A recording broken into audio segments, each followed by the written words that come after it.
Hello दोस्तों, target with लक्ष्य के इस नई वीडियो में आप सभी का स्वागत है। 2021 की बोर्ड परीक्षा के लिए एक नई सीरीज स्टार्ट कर रहे हैं, जिसमें आपको हमारे चैनल पर डेली शाम को 6 बजे एक वीडियो प्रोवाइड किया जाएगा, जिसमें आपको इम्पॉर्टेंट क्वेश्चन या फिर इम्पॉर्टेंट न्यूमेरिकल इम्पॉर्टेंट जो है टॉपिक से संबंधित वीडियो प्रोवाइड किया जाएगा, जिसमें आपको हिंदी, इंग्लिश, फिजिक्स, केमिस्ट्री, इसके अलावा अन्य सब्जेक्ट के वीडियो जो है डेली प्रोवाइड किए जाएंगे। तो अगर आपने अभी तक हमारे चैनल को सब्सक्राइब नहीं किया है तो सबसे पहले चैनल को सब्सक्राइब कीजिए, उसके बाद नोटिफिकेशन बेल प्रेस करके वहां पर ऑल सिलेक्ट कर लीजिए, जिससे कि जो भी वीडियो अपलोड किया जाएगा उसका नोटिफिकेशन आपके पास पहुंच जाएगा।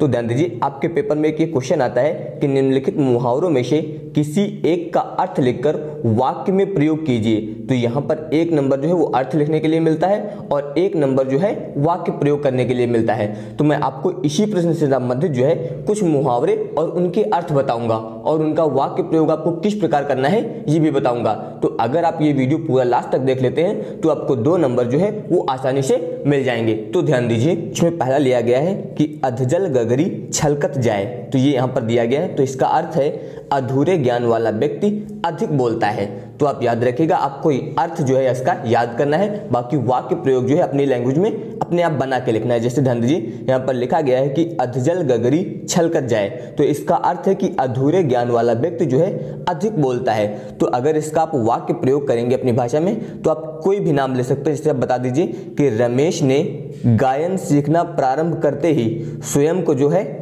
गायक कहना शुरू कर दिया। ध्यान दीजिए, आप बता सकते हैं कि रमेश ने जो है गाना सीखना प्रारंभ करते ही स्वयं को गायक कहना शुरू कर दिया।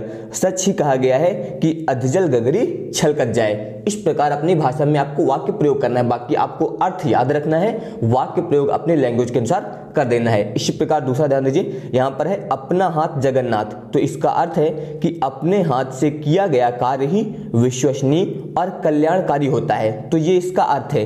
अब अगर इसका आप वाक्य प्रयोग करेंगे अपनी भाषा में तो आप बता सकते हैं कि राजन किसी भी काम में दूसरों की सहायता अवश्य लेता है, उसे पता ही नहीं कि वह अपना हाथ जो है जगन्नाथ होता है। तो इस प्रकार अपनी भाषा में इसका वाक्य प्रयोग कर सकते हैं। तो याद रखिएगा, इसमें आपको केवल इसका अर्थ याद रखना है, बाकी वाक्य प्रयोग जो है वो अपनी भाषा में अपने आप बना के लिखना है। तो अब मैं आप लोगों को यहाँ पर जितने भी मुहावरे और लोकोक्तियां हैं उन सभी के यहाँ पर अर्थ बताऊंगा, बाकी वाक्य प्रयोग आप इसी प्रकार से बनाएंगे जैसे अभी आपको बताए गए हैं। तो ध्यान दीजिए, इसके बाद अगला है कि आगे नाथ न पीछे पगहा। तो इसका अर्थ है कि कोई जिम्मेदारी ही ना होना, यानी कि जिसके पास कोई जिम्मेदारी नहीं होती है उसके लिए मुहावरा प्रयोग करते हैं, आगे नाथ न पीछे पगहा।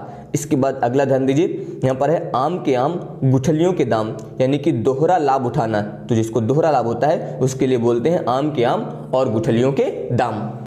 इसके बाद ध्यान दीजिए, अगला है उल्टा चोर कोतवाल को डांटे। तो इसका अर्थ होगा अपना दोष स्वीकार ना कर उल्टा पूछने वाले पर आरोप लगाना। अगर कोई आपसे कुछ पूछता है तो आप अपना दोष ना स्वीकार करके उस पर ही आरोप लगाएं, तो वहां पर प्रयोग करते हैं उल्टा चोर कोतवाल को डांटे। इसके बाद अगला है घर का जोगी जोगना आन गांव का सिद्ध। तो इसका अर्थ होता है गुणवान व्यक्ति की अपने स्थान पर प्रशंसा नहीं होती है। इसके बाद अगला है यहाँ पर घर का भेदी लंका ढावे। तो इसका अर्थ होता है विश्वासघाती सगा संबंधी विनाश का कारण होता है। तो इस प्रकार आप यहाँ पर इसे बताएंगे। इसके बाद अगला है कि चोर की दाढ़ी में तिनका। तो दोषी का व्यवहार ही जो है उसका दोष प्रकट कर देता है। तो इस प्रकार आप इसका अर्थ लिखेंगे, बाकी वाक्य प्रयोग जो है वो अपनी लैंग्वेज में करेंगे। इसके बाद अगला है ढाक के वही 3 पात। तो इसका अर्थ होता है कि कोई निष्कर्ष न निकलना। इस प्रकार आप अर्थ लिखेंगे, बाकी वाक्य प्रयोग अपनी लैंग्वेज में करना है। इसके बाद अगला है बंदर क्या जाने अदरक का स्वाद। तो इसका अर्थ होता है मूर्ख व्यक्ति गुणों के महत्व को नहीं समझ सकता है। इसके बाद अगला लिया गया यहाँ पर कि अपना उल्लू सीधा करना, यानी कि अपना काम निकालना, यानी कि कोई व्यक्ति जो है अपना काम निकालने के लिए अपना उल्लू सीधा करता है, यानी कि अपना काम निकालना चाहता है। तो इसके बाद अगला है अपने पैरों पर खड़ा होना, यानी कि स्वावलंबी होना।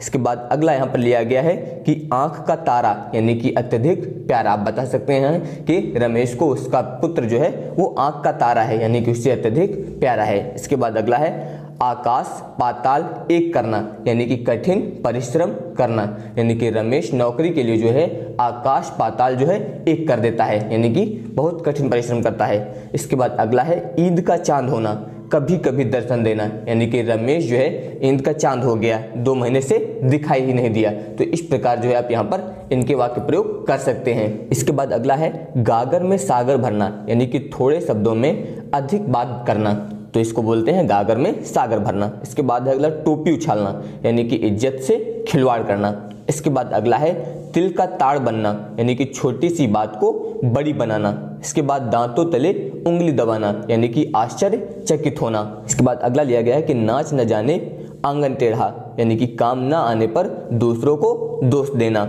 इसके बाद आगे यहाँ पर है कि नाक काटना, यानी कि बेइज्जती होना। इसके बाद अगला है कि नाक का बाल, यानी कि अत्यधिक प्रिय। इसके बाद मुट्ठी गर्म करना, यानी कि रिश्वत देना। इसके बाद लकीर का फकीर होना, यानी कि रूढ़िवादी होना। इसके बाद लाल पीला होना, यानी कि क्रोधित होना।